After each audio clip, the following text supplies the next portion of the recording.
You're scrolling through Zillow at 11 p.m. on a Wednesday, which is honestly never a good sign. And you see this house, nothing fancy, just a normal three-bedroom in a decent neighborhood, listed at $499,000. And for like half a second, you think, maybe I could do this. You open the mortgage calculator, plug in some numbers, and then you see the monthly payment, $3,800, maybe $4,200 with property taxes and insurance. And suddenly, that half second of hope just evaporates because you're making $85,000 a year and you know somewhere deep in your gut that this math doesn't work. But you're not sure why it feels so impossible when your parents bought their house on similar incomes decades ago.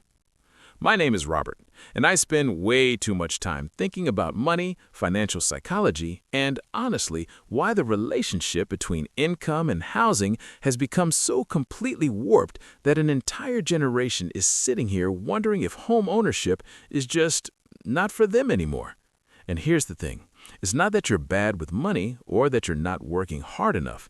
The math has genuinely changed in ways that most people don't fully understand. And today, I want to walk through exactly who can actually afford a $500K house in 2026, what that really looks like behind the scenes, and why the numbers are so much more brutal than they appear on the surface. Because by the end of this, you're going to understand not just whether you can afford it, but why it feels so difficult, what the people who are actually buying these houses are actually doing differently, and what your real options are if you're stuck in that weird place where you make decent money but home ownership still feels completely out of reach. Let's start with the most basic question.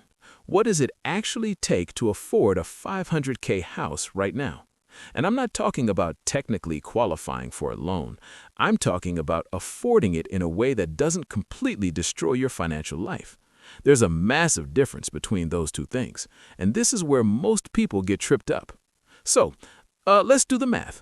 If you're putting down 20%, which is $100,000, which is already an insane amount of money to have saved, you're financing $400,000. At current interest rates, which are hovering somewhere between 6.5% and 7.5%, depending on your credit and the day of the week, your principal and interest payment is going to be around $2,700 to $2,900 per month. Then you add property taxes, which vary wildly depending on where you live, but let's say $400 a month. Homeowners insurance, another $200, maybe HOA fees, maybe not. You're looking at a total monthly payment between $3,500 and $4,000. Now, here's where it gets interesting. The old rule, the one your parents probably followed, was that your housing payment shouldn't exceed 28% of your gross monthly income. By that standard, to afford a $4,000 monthly payment, you'd need to be making about $171,000 a year.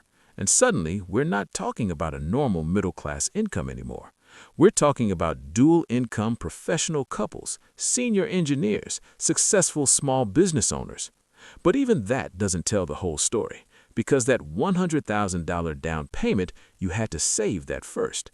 And if you're making $171,000 a year, you're probably taking home around $115,000 after taxes, which is about $9,500 a month. If you're saving aggressively, let's say 20% of your take-home pay, that's $1,900 a month. It would take you over 4 years to save that down payment, assuming you're not also paying rent, which, of course, you are. Do you see how the math starts to spiral? The income you need to afford the monthly payment is high, but the income you need to actually save for the down payment while also paying rent and living your life is even higher. This is the trap that nobody really talks about. Here's what I've noticed after looking at hundreds of transactions and talking to people who've actually bought houses in this price range recently. Most of them aren't doing it the normal way. They're getting help, a lot of help. According to recent data, over 50% of first-time homebuyers under 35 are receiving financial assistance from family members for their down payment. We're talking gifts of $30,000, $50,000, sometimes the entire down payment. And I'm not saying this to make anyone feel bad. It's just the reality. The people buying 500K houses in their early 30s often have parents who bought their own homes for $150,000 in 1995, watch them appreciate to $600,000, and now can tap that equity to help their kids. If you don't have that family wealth to draw from, you're basically starting the race 50 yards behind everyone else. You're competing against people who only need to save $30,000 instead of $100,000. And that changes everything, because suddenly they can buy 4 or 5 years earlier than you, which means they start building equity earlier, they lock in lower prices earlier, and the gap just widens. This is the part that feels unfair, and honestly, it kind of is. But understanding it is important, because it helps you stop blaming yourself for struggling with something that genuinely became harder. Now, let's talk about the people who are doing it without family help, because they do exist. The pattern I see most often is this. They're making somewhere between $150,000 and $200,000 in household income. They've been saving aggressively for 5 to 7 years. They're willing to compromise on location or house condition, and, this is key, they're comfortable with being what I call house poor for the first few years. House poor means your housing costs eat up 35%, maybe even 40% of your gross income. You can make the payment, but you're not going on expensive vacations. You're not eating out 3 times a week. Your financial margin is thin, and one major unexpected expense could genuinely stress you out. Is that worth it? That depends entirely on your priorities and your risk tolerance. For some people, owning a home is worth tightening the budget everywhere else. For others, the flexibility and financial breathing room of renting feels smarter, even if it means you're not building equity. There's no objectively correct answer here, and I think that's something we don't acknowledge enough. We treat home ownership like it's always the right move, like you're failing at adulthood if you're not working toward it. But in 2026, with these numbers, renting might genuinely be the more financially sound decision for a lot of people, at least in the short term. Here's another pattern worth examining. The people who bought houses 5 or 6 years ago, before prices exploded. Let's say you bought a house in 2019 for $320,000. That same house is now worth $500,000 in many markets. Your monthly payment is based on the $320,000 purchase price, maybe $2,200 a month, while someone buying that exact same house today is paying $3,800. You're living in identical houses, but they need $70,000 more in annual income just to afford what you're already living in comfortably.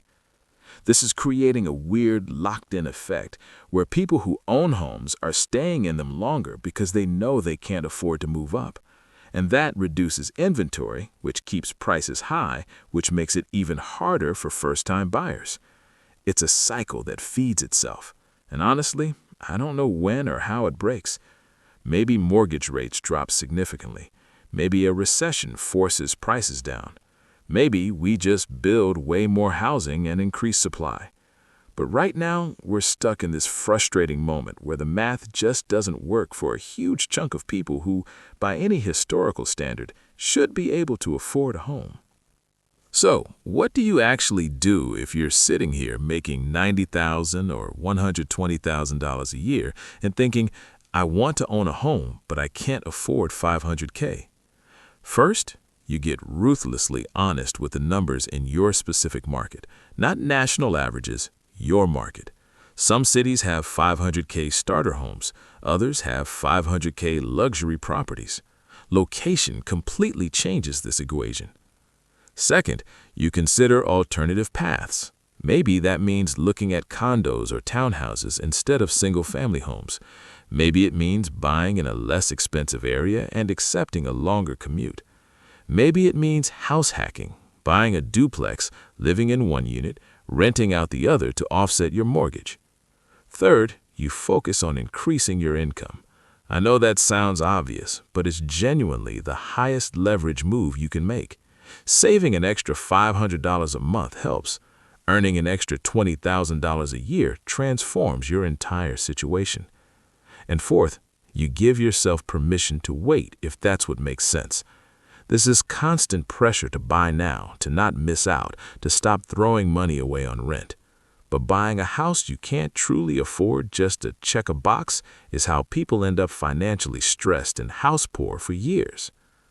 The brutal truth is, a $500K house in 2026 is genuinely affordable for households making $150,000 to $200,000 or more, especially if they have some family financial support or significant savings already accumulated.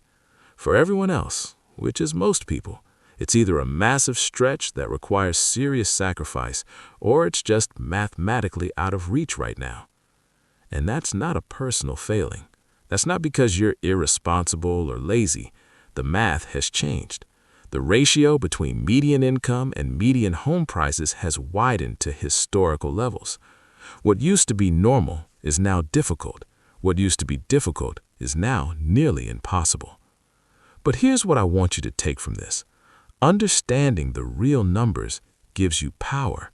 It lets you make decisions based on reality instead of shame or pressure. Maybe you decide to save aggressively and buy in 3 years. Maybe you decide to rent and invest the difference. Maybe you move to a different city where the math works better. All of those can be smart choices if they're made intentionally. The goal isn't to make you feel hopeless. It's to help you see clearly so you can navigate your own path with open eyes and realistic expectations.